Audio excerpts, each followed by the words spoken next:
আপোনালোকক আজি এই ভিডিঅ'ত স্বাগতম জনাইছোঁ আৰু যিসকলে ডিব্ৰুগড় বিশ্ববিদ্যালয়ৰ অধীনত ইতিমধ্যে পঢ়ি কমপ্লিট কৰিলে বা আপোনালোক যিসকলে BA BSc বিকমত আগতে যিসকল পঢ়িছিলে সাধাৰণতে তেওঁলোকৰ যিসকলৰ বেগ উঠা নাই তেওঁলোকৰ কাৰণে এটা নটিফিকেশ্যন আহিছে ডিব্ৰুগড় বিশ্ববিদ্যালয়ৰ ফালৰ পৰা আটাইতকৈ গুৰুত্বপূৰ্ণ যি জাননী আপোনালোক যাৰ বেগ ক্লিয়াৰ হোৱা নাই তেওঁলোকৰ কাৰণে যিহেতু এই নটিফিকেশ্যনখন আহিছে আৰু কালি আহিছিলে বিশেষকৈ এই নটিফিকেশ্যনখন গতিকে তাত কি কথা উল্লেখ কৰিছে আপোনালোকে নটিছখন দেখিলেই গম পাব। গতিকে যিসকলে আগৰ হয় বা যিসকল আচলতে ইতিমধ্যে পৰীক্ষা দি আছে তেওঁলোকৰ ক্লিয়াৰ হোৱা নাই তেওঁলোকৰ কাৰণে যিহেতু তেওঁলোক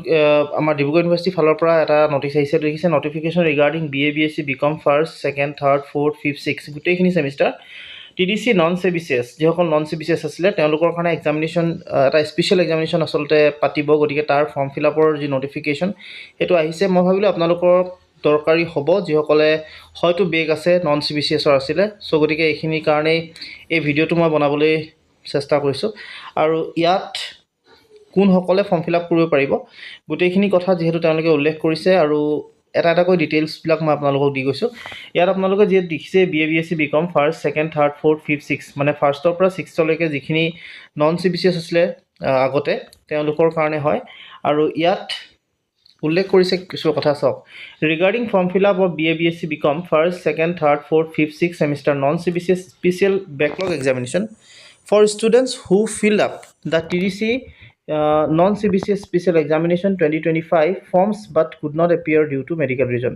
25ত তেওঁলোকে ফৰ্ম ফিল আপ কৰিছিলে কিন্তু মেডিকেল ৰিজনৰ কাৰণে আচলতে তেওঁলোকে যিসকলে এই পৰীক্ষা দিব নোৱাৰিলে তেওঁলোকৰ কাৰণে এই সুবিধাটো দিছে। It is hereby notified for information of all concerned that manual examination forms for BA BSc BCom first, second, third, fourth, fifth, sixth semester non-CBCS special backlog examination 2026 are invited from eligible candidates of concerned colleges. The office of the undersigned shall notify the program of the examination in due course of time in Dibrugarh University website. অৰ্থাৎ আপোনালোকৰ কাৰণে form fill up manually আহিছে। এতিয়া আপোনালোকে কি কৰিব লাগিব form fill আপত আপোনালোকে ফৰ্ম ফিল আপ কৰিব লাগে candidates need to provide paper কোডছ with paper names আপোনালোকে পেপাৰ কোডটো দিব লাগিব পেপাৰ নেমটো লিখি দিব লাগে মেনুৱেল ফৰ্মত without Phi and forms received after the last date will be rejected straightway and no correspondence will be entertained on the behalf. Colleges are requested to submit the exam forms well ahead of the last date in order to avoid the last minute rush and inconvenience. ইয়াত আপোনালোকৰ last ডেটৰ আগতে কৰিবলৈ দিছে আৰু যদি কেনেবাকৈ আপোনালোকৰ লাষ্ট ডেট পাৰ হৈ যায় তেতিয়াহ'লে আচলতে আপোনালোকৰ কোনো পধ্যেই একচেপ্ট নকৰিব তেওঁলোকে।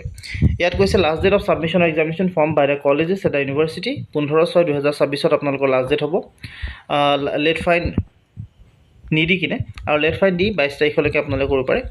ফিজ ষ্টেটমেণ্ট এণ্ড ফৰ্মখিনি আপোনালোকে কলেজে আপোনালোকক জমা দিব। এতিয়া ফিজখিনি কিমান হ'ব fees to be remitted to the university for the student in 2011 আৰু 2018 11 পৰা 18লৈকে যিসকলে ইউনিভাৰ্চিটিত আছিলে তেওঁলোকৰ কাৰণে first second third fourth fifth six গোটেইখিনি major speciality compulsory elective course গোটেইখিনিৰ কাৰণে ফৰ ওৱান পেপাৰ 350 এখনতকৈ বেছি হ'লে full fees of the examination fees concern general কোৰ্চৰ কাৰণে 450 মেজৰ স্পেচিয়েলিটি হ'লে 650 late fine fees 300 marksheet fees 150 practical examination fees 380 টকা ফাৰ্ষ্ট আৰু থাৰ্ড ছেমিষ্টাৰৰ কাৰণে আৰু ফিফ্থ ছেমিষ্টাৰৰ কাৰণে 500 টকা চেণ্টাৰ ফিজ 400 টকা নন কলেজিয়েট ফিজ 700 টকা এইখিনি পইচা দি আপোনালোকে ফৰ্ম ফিল আপ কৰিব পাৰিব। আৰু ইয়াত আপোনালোকে কিন্তু ফৰ্ম ফিল আপ কৰিবলৈ যাওঁতে লেট যাতে নকৰে সেইটো আপোনালোকে গুৰুত্ব সহকাৰে ল'ব আৰু যিখিনি ফৰ্ম ফিল আপ কৰে আপোনালোকে কলেজৰ থ্ৰুৱেদি কৰিব লাগিব কলেজত গৈ আপোনালোকে সুধি আপোনালোকে ফৰ্মখন তেওঁলোকে দিব আৰু তাতে আপোনালোকে ফৰ্ম ফিল আপ কৰি কিনে জমা দিব লাগিব। চ' এইখিনি আছিল আপোনালোকৰ কাৰণে এটা আপডেট